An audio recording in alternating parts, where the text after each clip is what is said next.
Hi guys, welcome back to my channel. My name is Abby if you're new here, and today I am going to be telling you guys 10 people who I would say don't come to Canada. Obviously, this is my opinion, but I have lived here for about 4 years and I have worked in professional settings here, and I could definitely pinpoint some traits and characteristics of people, of immigrants who would not do well in Canada. So I'm going to tell you 10 people who would not do well here.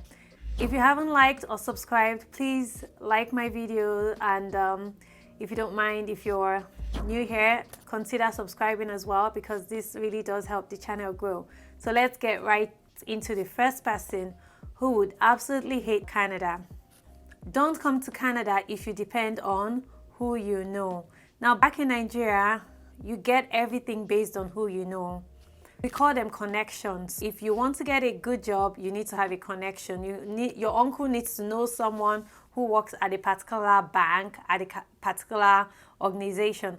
That's like 90% of the way most people get jobs. So you need to know people. But in Canada, that's not the case though. You apply for the job, and sometimes word of mouth and networks can help you, but they can only help you so much.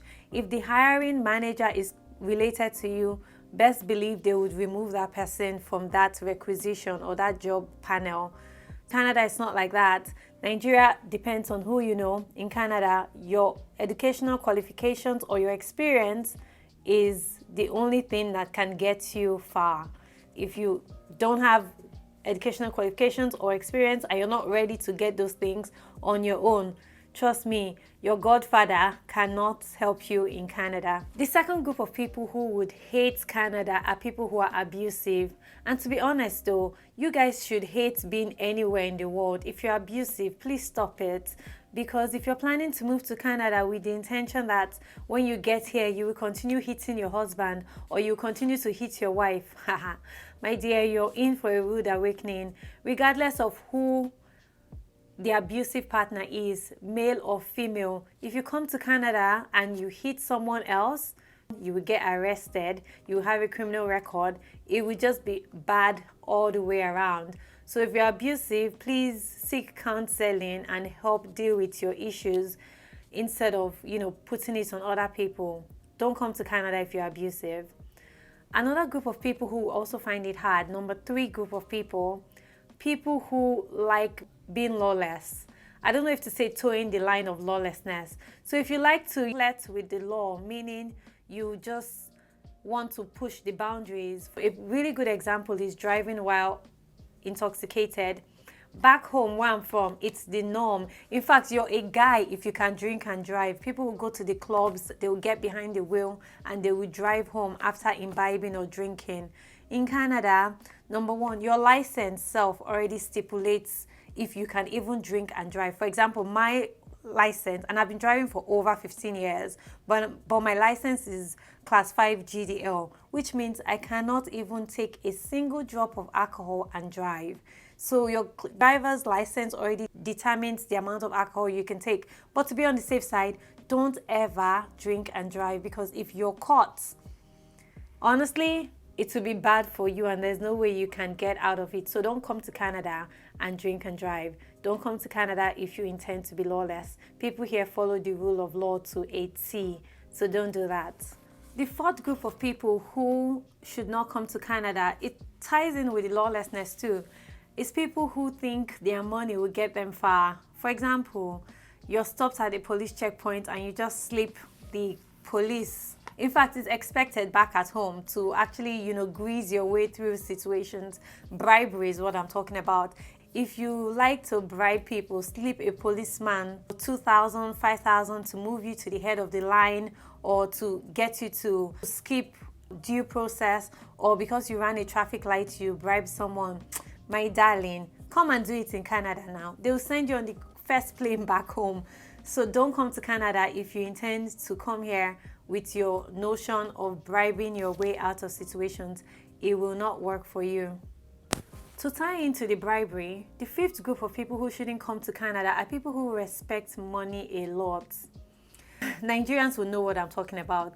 We like people that have money. We don't care where the money is coming from. They might have killed 1 million people in their dreams or something, but just because they have money and they're looking clean, we start to accord them respect that they've not even earned. Canada is not like that. When people here are no respecters of money. In fact, the richest people are the ones that have the tattiest jeans. They don't even send. You don't see their money on them. So if you come here thinking, oh, you would only accord respect to people who have money, you'll be surprised, because a bus driver will tell you to get out of his bus. An employee, a janitor, would say, sorry, excuse me, are you being rude? Tell you to leave the place. In Canada here, every profession is honorable. So in fact, those professions, they make more money. So you can't just say, he's a plumber, you talk to him anyhow. My dear, you're in for a rude awakening. If you respect money, stay in Nigeria. The sixth group of people is really important, and I think you should take note. I should have left them for last, but I'll just say it now. If you're openly prejudiced, please, don't even come here. You will hate it. So what I mean by prejudice is that you hate people you hate or you don't like people who are different from you. You only like people who are Christian. You only like people who believe in the kind of things you believe in. You like people like you. If you are like that when you come here, you will hate it, because Canada is a very liberal society. It's very open, and honestly, I feel like that's the way people should be. People are different from you, right? So you need to be open and accepting. Don't come here and see someone who is not your religion and you're like, oh, that person is not a Christian. Please, stay without your particular brand of Christianity. Stay in Nigeria. Because I'm a Christian. There are people here who are different. Everybody's living their own lives. So if you're prejudiced, if you're like, that person is homosexual, please, is it your business? You and that person, are you both the same? Don't be prejudiced. You need to open your heart to see that in this world, there are people that are totally different from you. So come to Canada if you have an open heart and you're not coming here to come and judge people. If you're judgmental, if you're prejudiced, Nigeria is better for you. Take my word for it, honestly. Number 7 is for people who don't really know the difference between a compliment and sexual harassment. And honestly, I'm not talking about just guys, because I too used to do it. In Nigeria, I went to Canadian University, right? So I had friends who are guys, and when we were like walking or strolling, I would just maybe hit them. I'm like, how fun now, and stuff like that. We were friends. We understand it. It's part of our culture to be very out there, to be nice. We do Christian hugs all the time, brotherly hugs, sisterly hugs. Canada, though, keep your hands to yourself. Here, there's a very thin line between a compliment and sexual harassment. So to be on the safe side, keep your compliments too to yourself until you can determine what would not be construed as sexual harassment. There's going to be a period of learning for both male and female to come here, if you're a new immigrant, to understand what constitutes as compliment. Your skirt's nice. Boom. I don't know. It depends on the case or scenario you're in. But a lot of things that we do back home would be termed sexual harassment here. So make sure you're not doing those things. If you think you're going to come here and still have those habits, stay in Nigeria. It won't work for you. Another group of people who I would say should probably think twice before they come here is people who are really dependent on their communities. Nigeria is a very communal country, right? We help each other. You knock on your next door neighbor's house to collect salt, Maggi, egg. Canada is not like that though. So if you're dependent on someone to babysit your child, everybody here is hustling. People have like 2 jobs, people have like 3 jobs, people are just busy living their lives. Nobody has time to help you. Even people who bring their parents here discover that even their parents here doesn't help relieve all the work that they actually need to do. Here, I'm my plumber, my electrician, I'm all of those things. I do everything myself. So Canada is one of those places that you have to learn to survive on your own without the help of your community, because everybody here is just focused on their own lives. If you're too dependent, if you need a house girl, malam, gatesman, all of those things, Nigeria is better for you, man. Let them just be calling you madam, oga, back at home. You can visit here once in a while, but Nigeria is better for you. Another group of people I would say would have a hard time here is people who hate the code. I hate the code too, to be very honest, but if you really, really cannot stand the code, maybe consider moving to somewhere else that's a little bit more tropical, or maybe even British Columbia, or somewhere that mimics a weather and temperature closer to Nigeria. For example, a lot of people move to Ontario.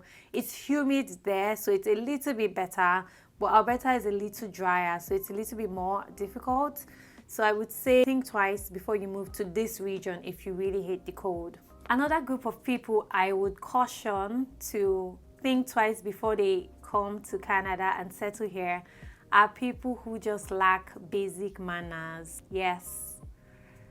To be honest, I'm not attacking people though. I too, I'm a Bini girl, and you know, Edo people, we talk.